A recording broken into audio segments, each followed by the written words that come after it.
फिर 2024 के चुनाव को आप कैसे देखते हैं? इंडिया गठबंधन नहीं बनता तो मामला एक तरफा था, अभी एक तरफा तो नहीं है। अब जाति जनगणना का मामला भी है, फिर वो रोहिणी आयोग का मामला भी है, और अभी 7 महीने में तो क्या क्या नहीं हो जाता है, तो कहना बड़ा मुश्किल है।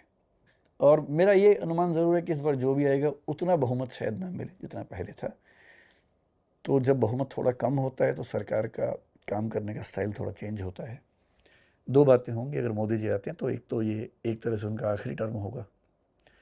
आखिरी टर्म में ये कोशिश ज़्यादा होगी कि मैं कुछ वो चीज़ें कर दूं जो आज तक सोचता था पर नहीं कर पाया अभी हूँ। कुछ बची हैं वैसी चीज़ें? हो सकती हैं, उनके मन में क्या क्या है मुझे भी नहीं पता, लेकिन ऐसा हो सकता है, कई चीज़ें हो सकती हैं।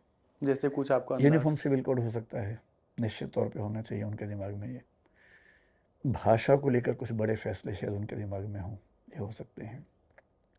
शिक्षा व्यवस्था को देश में कैसे आपस में कनेक्ट करें, जैसे जीएसटी में काउंसिल बनी, शिक्षा में काउंसिल बने, मेरे ख्याल से ये उनके मन में ज़रूर होगा।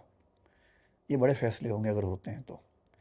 फिर अगर एससी एसटी ओबीसी के आरक्षण में सब क्लासिफिकेशन रोहिणी आयोग के बेस पे हो जाता है तो ये बहुत बड़ा परिवर्तन होगा।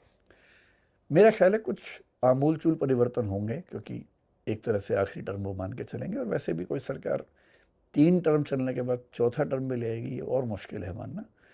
तो बड़े फैसले होंगे। अगर दूसरा दल आता है, इंडिया आता है, उसे भी खुद को साबित करना होगा ताकि उसको अगली बार के लिए भी सीरियस माना जाए। तो अंतर ये होगा कि अगर इंडिया वाले आएंगे तो फिर वो सोशल जस्टिस वाले लाइन पे ज़्यादा काम होंगे, अगर एनडीए आता है तो फिर